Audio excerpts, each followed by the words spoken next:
우리가 계속해서 모이긴 했습니다마는 사도행전 말씀을 4주 만에 듣는 것 같아요.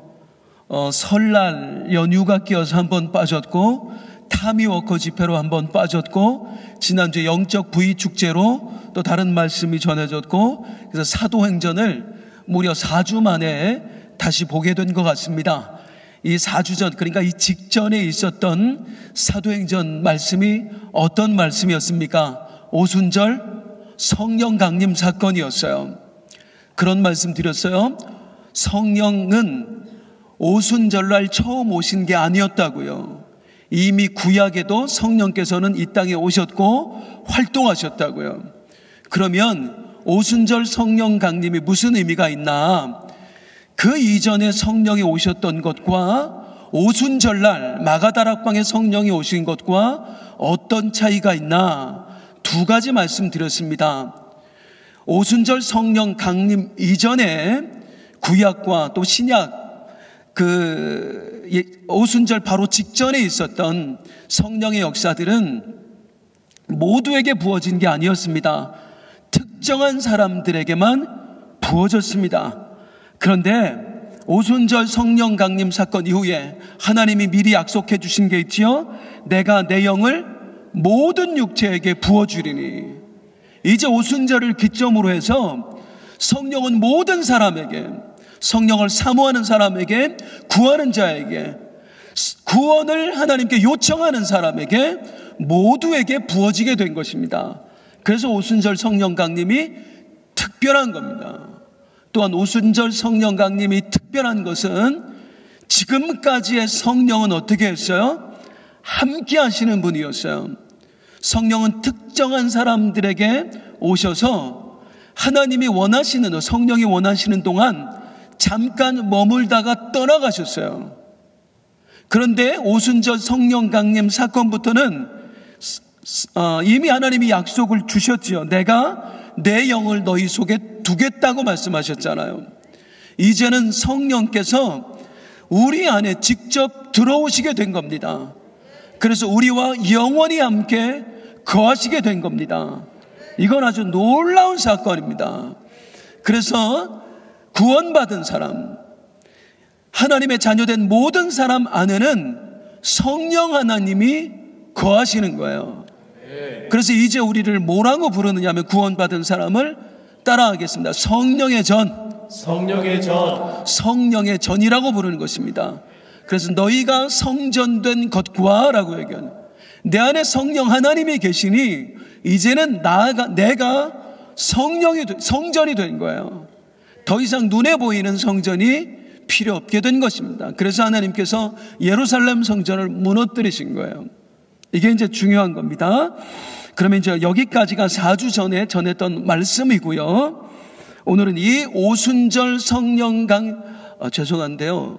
박현정 권사님, 오늘 애들 좀 뒤로 내보내 주실래요? 그 뒤에 권사님들 예배 못 드려요. 오늘 좀 많이 소란스럽네요. 오순절 성령 강림 사건을 오늘은 조금 더 확대해서 그 영적 의미에 대하여 깊이 좀 말씀을 드리도록 하겠습니다. 먼저 이것에 대해서 한번 우리가 생각해 보죠. 왜 오순절일까? 성령은 왜 오순절에 오셨을까요? 잘 아시다시피 오순절은 이때 처음 생긴 말이 아니고요. 원래 있던 말입니다.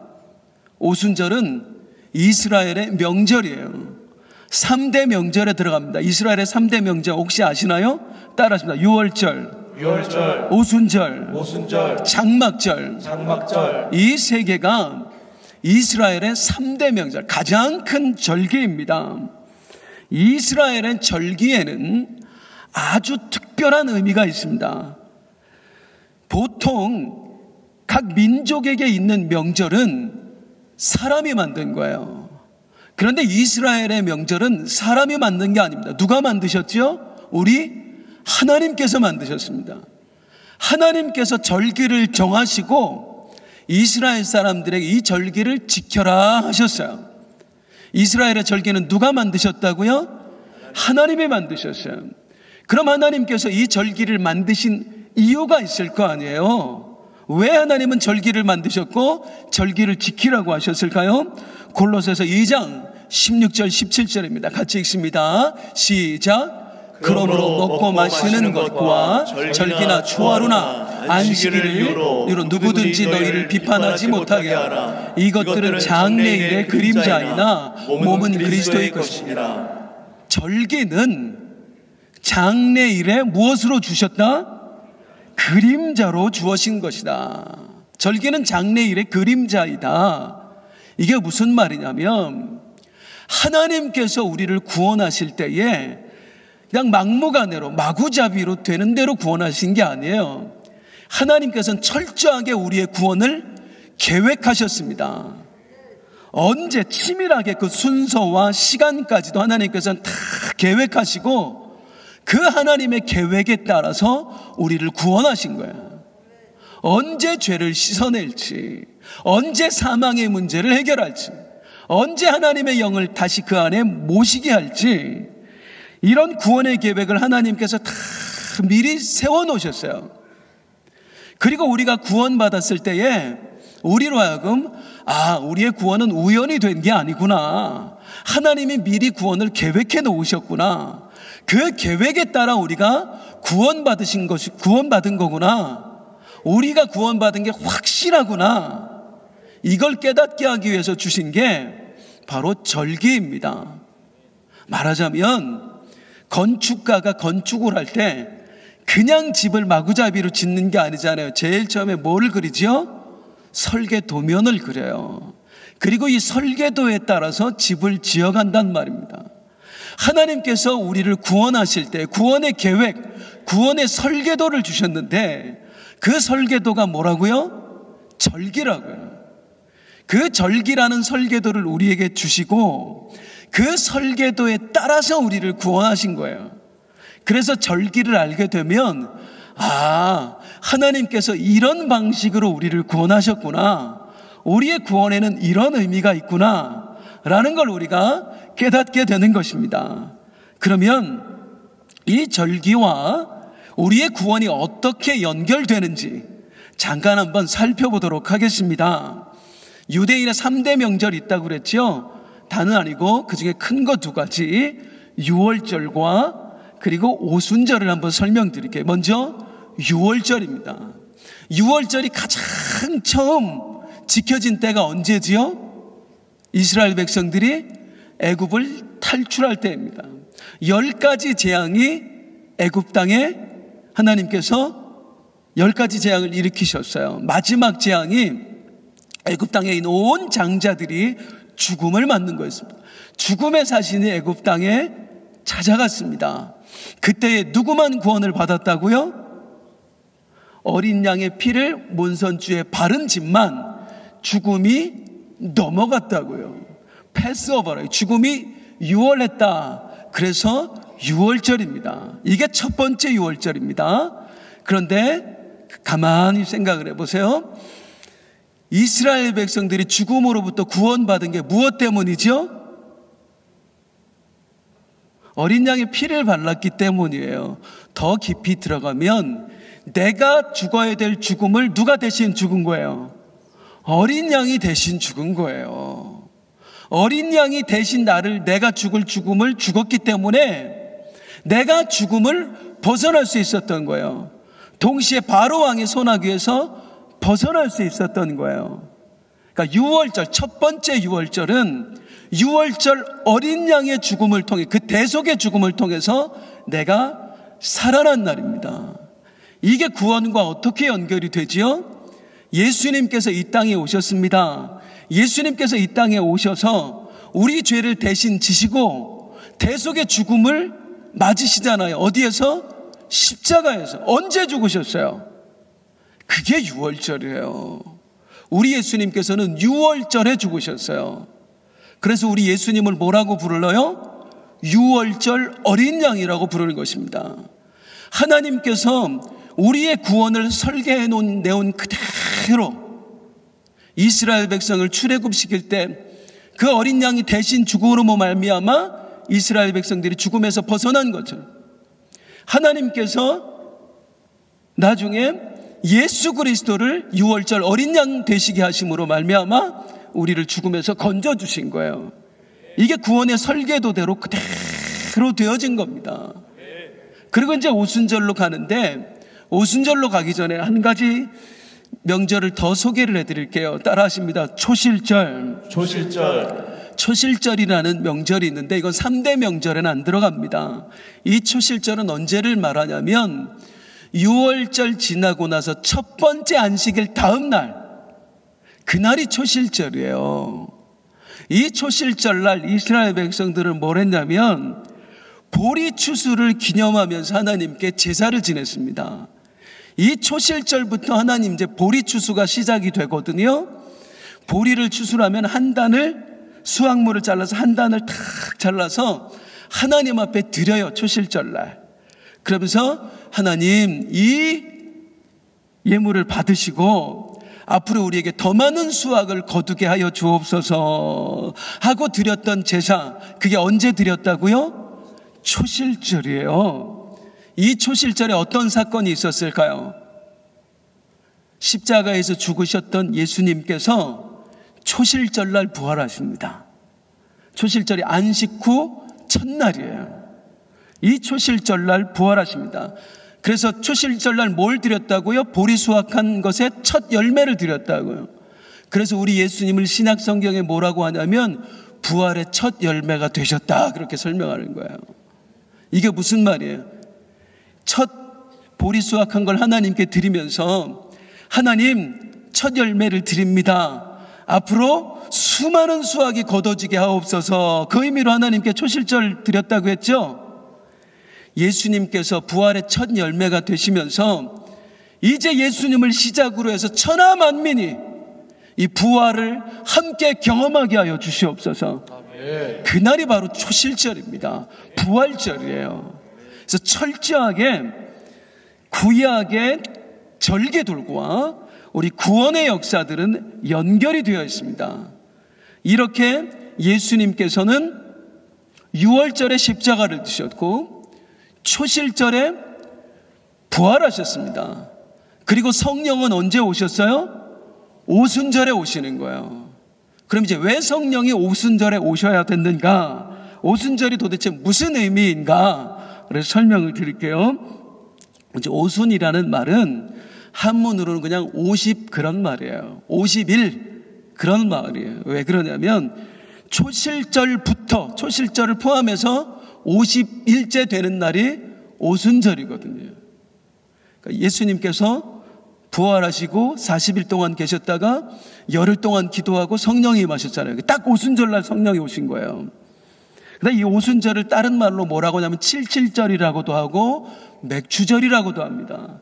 왜 칠칠절이라고 하냐면 7, 안식일이 7, 7번 지난 날이다 해서 칠칠절이에요. 뭐 같은 말이에요. 오순절이나. 또 다른 말로 맥추절이라고 합니다. 왜 맥추절이냐면 이 맥추절은 보리추수 맥추가 아니에요. 밀추수하는 맥추예요. 초실절에는 보리추수했지요. 이 맥추절에는, 오순절에는 밀추수를 했어요. 그래서 밀의 첫 번째 수확물을 하나님께 드렸어요. 그러면서 앞으로 더 많은 밀 수확을 거두게 해 주십시오. 이런 기도와 함께 이런 제사를 드렸던 날이 바로 오순절 맥추절입니다. 칠칠절이라고도 합니다. 그런데 잘 들어보세요. 이스라엘 백성들이 오순절 절기를 지킬 때에 그날 뭘 드렸다고요? 첫 수확한 밀을 드렸다고요. 그런데 이스라엘 백성은 밀은 드렸지만 밀 수확을 드리는 것보다 이스라엘 백성들에게 오순절은 더 중요한 의미가 있었어요. 역사적으로. 첫 번째 오순절 날이 언제인 줄 아세요? 첫 번째 오순절 날이 출애굽기로 가면 이스라엘 백성들이 출애굽을 해서 어디로 가지요? 시내산, 광야로 갔다 시내산에 갑니다. 그 시내산에 우리 하나님께서 친히 강림하시죠? 그날이 오순절이에요. 첫 번째 오순절이에요. 그날이. 이 첫 번째 오순절 날 시내산에 하나님께서 친히 강림하셔서 이스라엘 백성에게 무엇을 주셨죠? 율법을 주셨습니다. 자, 보세요, 여러분. 첫 번째 유월절, 시내산 유월절에서는 하나님이 이스라엘 백성에게 뭘 주셨어요? 율법을 주셨고요. 사도행전의 오순절에는 하나님께서 무엇을 부어주셨어요? 성령을 부어주셨어요. 시내산 오순절에는 율법을, 사도행전 오순절에는 성령을 부어주셨어요. 이게 어떤 의미가 있는지 잘 보세요. 로마서 8장 2절. 율법과 성령을 어떻게 구분하냐면, 시작. 이는 그리스도 예수 안에 있는 생명의 성령의 법이 죄와 사망의 법에서 너를 해방하였습니다. 여기 생명의 성령의 법은 성령을 말하고요, 죄와 사망의 법은 율법을 말합니다. 성령은 생명의 법이고요, 율법은 사망의 법이에요. 자, 보세요. 율법이 무슨 법이라고요? 사망의 법. 그래서 율법이 임하면 사람이 죽게 되어 있어요. 율법의 역할은 사람을 죽이는 거예요. 이 의미를 오해하시면 안 돼요. 율법이 직접 죽인다가 아니라 사람이 율법을 지킬 능력이 없어요. 그래서 율법으로는 사람이 죽을 수밖에 없다. 그래서 율법을 사망의 법이라고 합니다. 반대로 성령은 따라하십니다. 생명의 법. 생명의 법이에요. 성령이 임하시면 사람을 살리는 거예요. 죄인들을 구원하십니다. 그래서 어떤 일이 벌어지는 성경은 기가 막힙니다. 성경을 알면 알수록 안 믿을 수가 없어요. 잘 보세요. 시내산 오순절에 그때 율법이 주어졌을 때 어떤 일이 벌어졌죠? 3,000명이 죽습니다. 금송아지 섬기다가 율법의 정죄를 받아서 그날 3,000명이 죽임을 당합니다. 시간이 흘러 사도행전 오순절 날에는 어떤 일이 벌어지지요? 3,000명이 구원을 받습니다. 베드로 사도가 설교할 때 3,000명이 회개하여 영혼을 구원받는 거예요. 확실하게 구분이 되시죠? 시내산 오순절에는 율법이 임해서 3,000명이 죽었고요, 사도행전 오순절에는 성령이 임하셔서 3,000명이 살게 되었습니다. 이걸 통해서 하나님이 확실하게 우리에게 구분해서 보여주는 거예요. 율법에 의하면 너는 죽을 수밖에 없지만 너는 성령으로 말미암아 살게 되리라. 그래서 우리가 이 성령이 우리를 살리는 영으로서 성령이 임하는 자마다 구원을 얻게 되는 것입니다. 아멘. 아까 오순절 또 다른 의미가 맥추절이라고 얘기했잖아요. 맥추절에 뭐예요? 이 밀수확한 걸 첫 열매를 하나님께 드리면서 하나님 이 첫 열매를 받으시고 앞으로 수많은 밀수확을 거두게 해 주십시오 하잖아요. 이게 신약에 어떻게 성취되느냐? 사도행전 오순절날 성령이 임하면서 120명뿐만이 아니라 3,000명을 살게 하십니다. 그리고 이 3,000명으로 하여금 하나님이 어떻게 하시죠? 예루살렘과 온 유대와 사마리아와 땅끝까지 이 성령 받은 사람들이 흩어져서 또 다른 사람들에게 복음을 전하는 것입니다. 그들에게 성령이 임하게 되는 것입니다. 그리하여 밀수하기 처음 한 단이 드렸지만 이게 수많은 열매로 거두듯이 오순절 성령 강림 사건 이후에 수많은 영혼들에게 성령이 임하여서 구원을 받게 되는 것, 그 첫 시작이 바로 사도행전의 오순절 성령 강림입니다. 구원의 역사인 거예요. 이게 조금은 제가 이게 설교문을 써놓고도 오늘 이게 내가 무슨 말인지 모르겠다. 비몽사몽간에 엊그제 써놓고 주여 이해가 되십니까? 저는 능력이 없습니다. 성령이 깨닫게 하시는 줄로 믿습니다. 참고로 예수님께서 부활하신 날 초실절도 주일날이고요, 성령이 임하신 날 오순절도 주일날입니다. 그래서 우리 기독교인은 더 이상 안식일에 모여서 예배 드리는 게 아니라 주일날 예배를 드리는 거예요. 그날 우리가 새 생명을 얻은 날, 그날 우리에게 하나님이 찾아오신 날. 그래서 뭐 안식교 그런 사람들이 막 왜 안식일을 안 지키냐고 해도 속아 넘어가지 마세요. 이 주일날이 그렇게 중요한 겁니다. 우리한테는. 이제 오순절 성령, 죄송합니다. 물 좀 마셔도 될까요? 벌써 들었으면서. 이제 성령 강림 사건이 주는 또 하나의 중요한 영적 의미를 말씀드리겠습니다.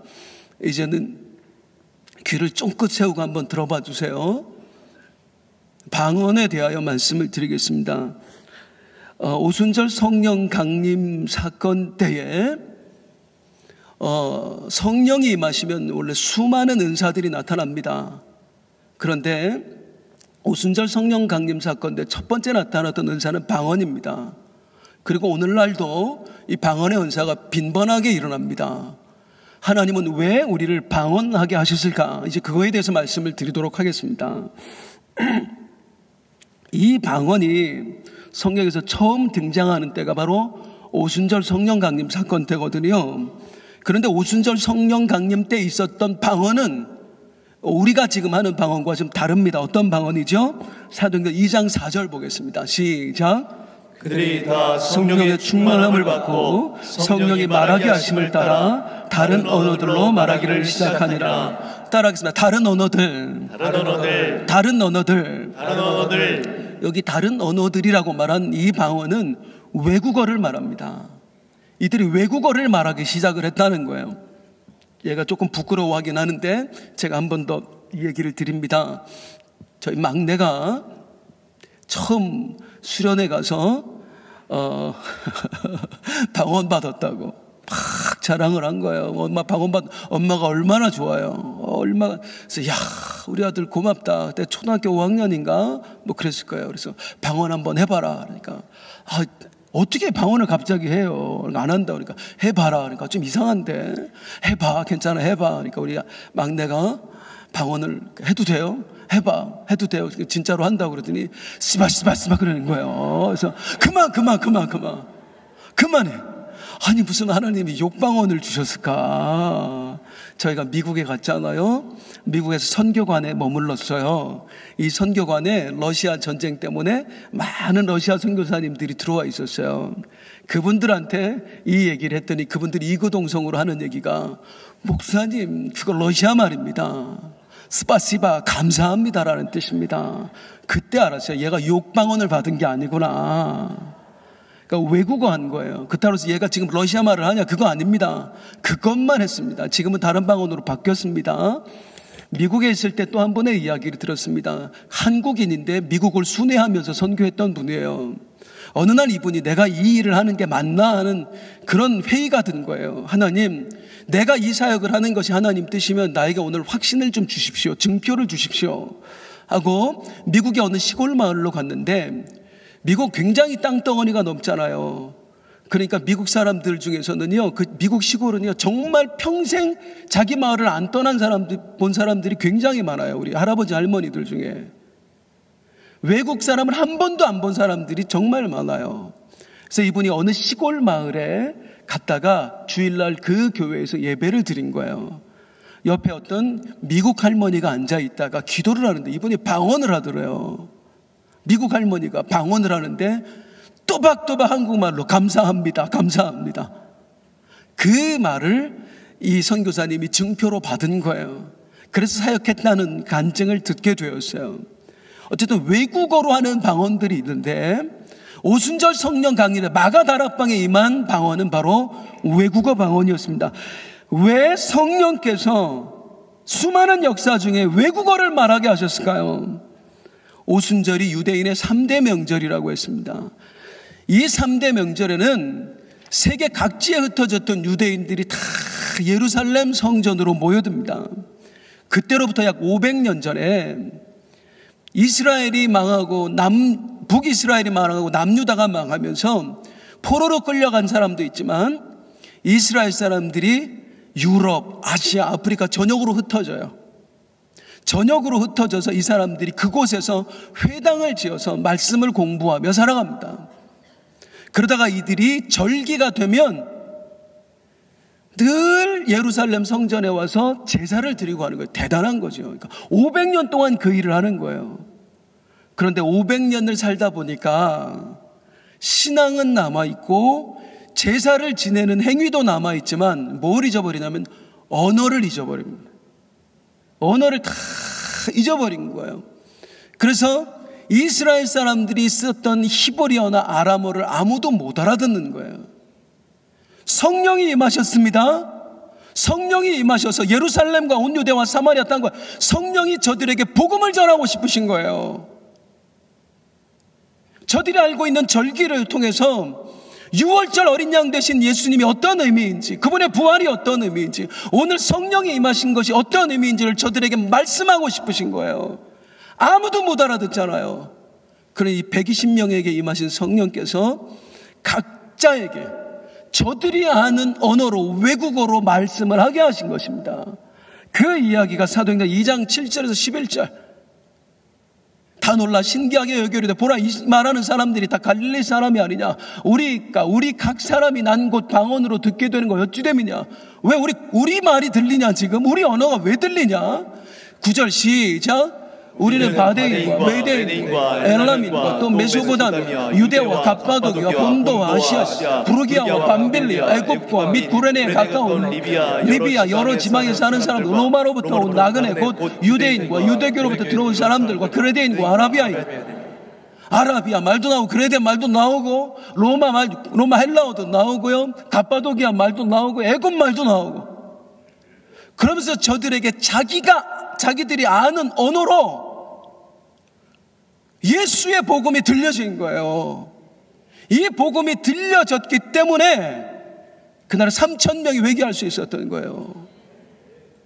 베드로의 설교 어떻게 알아들었겠습니까? 나중에 베드로 혼자 설교한 게 아니에요. 제자들이 함께 일어나서 설교합니다. 성경에는 거기까지는 묘사가 되지 않았지만 베드로가 설교할 때 다 통역을 하게 하신 것 같아요, 성령께서. 그러면서 이 위대한 역사를 일으켜내십니다.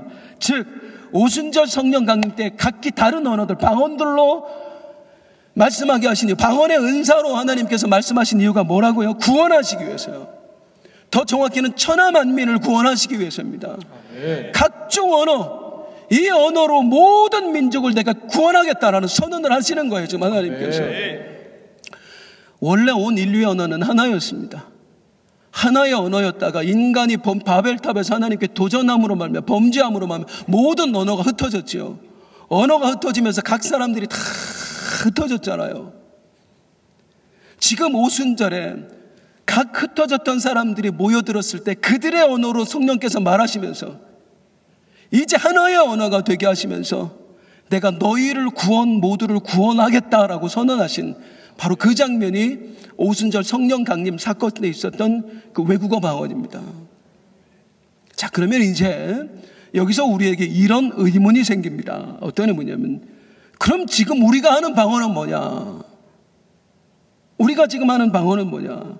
이거 성경적이지 않은가? 우리는 잘못된 걸 말하고 있는가? 절대 그렇지 않습니다. 우리가 하는 방언에 대해서도 성경에서는 말씀하고 있습니다. 잘 들어보세요.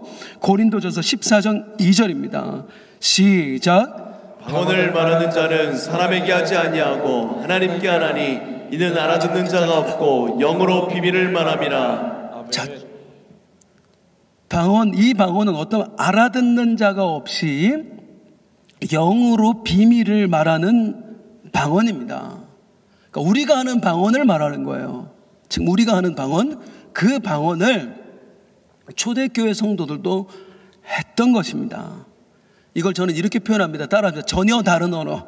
전혀 다른 언어. 또 하시면 영으로 하는 비밀 언어. 영으로 하는 비밀 언어. 여기서 또 하나의 궁금증이 생기죠. 우리에게. 방언하시는 분들 늘 궁금증이 그거 아니에요. 아무도 못 알아듣는 말을 도대체 하나님은 왜 하게 하셨을까? 이런 거 안 궁금하셨어요? 아니, 못 알아듣는 말을 뭐하러 하게 하시냐고요. 그 거룩하신 하나님께서 왜 이상한 말을 우리에게 하게 하실까? 방언 이상하잖아요. 뭐 샬라샬라 하고 이상한, 어떤 사람은 발음이 막 코카콜라 비슷하기도 하고 되게 이상하단 말이죠, 들으면. 그래서 예수 믿으면서도 여전히 방언을 부인하는 분들이 있어요. 그리고 찝찝하게 생각을 해서 방언을 잘 안 하는 분들도 계세요. 제가 지난 V주째 때 방언으로 기도하자고 했을 때, 목사님, 내가 옛날에 방언을 받았는데 몇십 년 만에 지금 방언을 다시 하게 되었습니다. 그동안 안 했던 거예요. 방언 좀 이상하잖아요. 왜 하나님은 이렇게 이상한 언어를 우리에게 하게 하셨을까라는 의문 솔직히 들지요. 왜 하게 하셨을까요? 이유가 있지요. 이 의문은 이사야 28장으로 가야만 해결이 됩니다. 이사야 28장으로 한번 가보는데요. 이사야 28장은 어떤 내용이냐? 이사야 선지자가 북이스라엘 사람들, 북이스라엘 사람들의 죄악도 지적을 하고 남유다 사람들의 죄악도 지적했는데, 28장은 북이스라엘 사람들의 죄악을 지적하는 내용입니다. 특별히 거기서 뭐라고 지적을 하느냐면 이렇게 말합니다. 너희가 마치 술 취한 자들과 같다, 이렇게 지적을 하세요.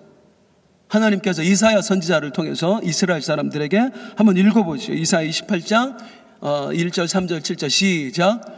에브라임의 술 취한 자들의 교만한 면류관은 와 있을진저 에브라임의 술 취한 자들의 교만한 면류관이 발에 밟힐 것이라. 7절. 이들은 포도주로 말미암아 옆걸음치며 독주로 말미암아 비틀거리며 제사장과 선지자 독주로 말미암아 옆걸음치며 포도주에 빠지며 독주로 말미암아 비틀거리며. 술 취했다라는 말은 영적으로 비틀거린다, 그런 뜻입니다. 영적으로 방황하고 있다. 그래서 진리에서 벗어나서 자기 멋대로 살아가는 그 이스라엘 사람들을 향해서 하나님이 뭐라고 하신 거예요? 너희가 마치 술 취한 자들과 같다 그래요. 술 취한 자들과 같다. 이거 잘 기억하세요. 그러면서 이사야 선지자가 계속해서 하나님의 말씀을 저들에게 전하면서 너희가 술 취한 자들과 같다. 너희들이 왜 그렇게 죄를 저지르느냐, 하나님 앞에 왜 우상 숭배를 하느냐 하고 저들의 죄를 지적하거든요. 그때 저들이 자신의 죄를 지적받았을 때 행했던 행동, 하나님이 선지자를 통해서 자기네 죄를 지적했는데 그들이 뭐라고 반응을 했느냐면 이렇게 말합니다. 이사야 28장 9절 10절인데 9절을 먼저 볼게요. 시작. 그들이 이르기를 누구에게 지식을 가르치며 누구에게 도를 전하여 깨닫게 하려는가. 저 떨어져 품을 떠난 자들에게 하려는가. 지금 여기까지만 볼게요. 그들이 뭐라고 했어요? 아니 지금 누가 누구를 가르칩니까? 이사야 선지자님, 우리가 무슨 젖먹입니까? 우리가 아직도 애들로 보입니까? 우리가 뭘 그렇게 잘못했습니까? 도대체 언제까지 우리가 잘못했다 우리 죄만 지적하실 것입니까? 하면서 그들이 이사야 선지자를 조롱하면서 하는 말이 10절이에요. 이제 10절을 잘 보세요. 10절을 시작. 대적 경계에 경계를 더하며 경계에 경계를 더하며 교훈에 교훈을 더하며 교훈에 교훈을 더하되 여기서도 조금 저기서도 조금 하는구나. 이 말 누가 했다고요? 이스라엘 백성들이요. 이사야 선지자가 막 자신들의 죄를 지적할 때 도대체 언제까지 그러실 거면 우리가 무슨 애들입니까? 그러면서 이사야 선지자가 전했던 말들을 흉내를 내는 거예요. 경계에 경계를 더하며 경계에 경계를 더하며 교훈에 교훈을 더하며 교훈에 교훈을 더하며 여기서도 조금 저기서도 조금.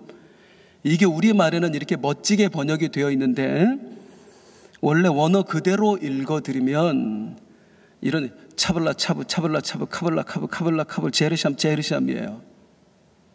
이게 경계에 경계를 더하며 다시 한번 나와보세요. 경계를 더하며 경계에 경계를 더하며 교훈에 교훈을 더하며 교훈에 교훈을 더하며 여기서도 조금 저기서도 조금. 이걸 히브리어 그대로 읽으면 차블라 차브 차블라 차브 카블라 카브 카블라 카브 제르샴 제르샴 이거든요. 이게 무슨 뜻이냐 히브리어로. 경계에 경계를 더하면 이 뜻 아닙니까? 아닙니다. 차블라 차브 차블라 차브 이건 무슨 뜻이냐면 뜻이 없어요. 아무 뜻이 없는 말이에요. 그러니까 우리가 누구 조롱할 때 아우 엄마 좀 그만 좀 하세요. 그만 좀 하세요 이러지요. 이렇게 하죠. 지금 그 말하고 있는 거예요. 근데 왜 경계를 이건 이제 영어 성경을 한문 성경이 번역하고 한문 성경을 우리말이 번역하고 하다 보니까 그냥 그대로 쓰기가 뭐하니까. 근데 표준세 번역이나 뭐 우리말 성경이나 거기다는 히브리어 그대로 적혀 있어요. 차블라 차부 차블라 차부 카블라 카부 카블라 카부 제르샴 제르샴. 이게 뜻이 있다 없다? 아무 뜻이 없다. 아이고 선지자님 그러세요. 지금 하나님 말씀 전하신 거예요. 우리가 또 죄 지었다고요? 아이고 우리가 무슨 젖먹인 줄 아세요? 차블라 차부 차블라 차부 카블라 카부 카블라 카블 제르샴 제르샴. 아이고 잘 알아듣겠습니다. 난 뭔 소리인지 하나도 모르겠는데요. 지금 이렇게 이스라엘 백성들이 조롱했다고요. 하나님이 아무리 죄를 지적을 해도 우리가 잘못했습니다 하는 게 아니라 에벨에벨에벨 막 그렇게 조롱했다고요. 그랬을 때 그 말을 들으신 하나님이 즉시로 이사야 선지자를 통해서 하신 말씀이 11절입니다. 바로 10절 다음에 11절이 시작. 그러므로 더듬는 입술과 다른 방언으로 그가 이 백성에게 말씀하시리라. 너희가 내 말을 조롱했느냐? 도저히 못 알아듣는 말이라고 조롱했느냐? 내 말이 지금 더듬이가 하는 더듬는 말인 것처럼 들리느냐? 그러므로 장차 내가 너희에게 더듬는 말과 다른 방은 전혀 못 알아듣는 말로 얘기하는 때가 오리라. 아예 너희가 못 알아듣는 말, 내 말을 너희가 끝까지 거부하니 도저히 아무리 얘기를 해도 못 알아듣겠다 에베레 에베레 하니 내가 정말 에베레 에베레 하는 말로 너희에게 말하는 날이 올 것이다. 이게 이사야 28장에 적혀있는 말이에요. 그리고 오순절 성령 강림 사건 이후에 성령이 임하실 때에 성령이 우리 믿는 자들의 입술을 통해서 아무도 못 알아듣는 말을 하게 하시는 겁니다. 아까 보세요. 차블라 차브 차블라 차브 카블라 카브 카블라 카브 제르샴 제르샴. 우리가 하는 방언이랑 비슷하지요. 그렇게 너희가 조롱하듯이 나에게 말했느냐? 못 알아듣겠다고? 아예 내가 너희들이 진짜로 못 알아듣는 말로 한번 해보마. 그래서 하나님의 영이 임하셨을 때에 그 하나님의 영이 내 속에서 역사하시면서 우리의 입술을 통해서 아예 아무도 못 알아듣는 말을 하게 하시는 거예요. 오직 누구만 알아들으시는 말? 하나님만. 내 영과 하나님의 영이 만나면서 이 이사야 28장에 말씀했던 대로 아무도 못 알아나 차블라 차브 차블라 차블라 카블라 카브 카블라 카브 제르샴 제르샴 이런 말들을 정말로 하게 하는데 여기에 놀라운 은혜가 있는 데 있잖아요. 우리가 하는 방언 누가 알아들어요? 아무도 못 알아들어요. 심지어 나는 알아들어요. 내 귀로 못 알아들어요. 근데 누가 알아듣지요? 하나님이 알아들어요. 또 누가 알아들어요? 내 영이 알아들어요. 아무도 못 알아. 내 육도 못 알아듣는 이 이상한 언어, 다른 언어를 내 영이 알아들어요. 그래서 내 입술로 방언을 하면 처음에는 내가 무슨 말을 하는지도 몰라, 무슨 기도를 하는지도 몰라. 그런데 내 영이 그걸 알아듣고 눈물이 쏟아 회개가 터져나온다 그 말입니다. 알아듣지 않으면 내 영이 울 리가 없잖아요. 나는 무슨 말 하는지 몰라요. 그런데 막 방언으로 기도하면 내 영이 알아듣고 나도 모르는 그 너무나 힘들고 어려운데 이 안에서 기쁨이 막 솟아나는 거예요. 왜?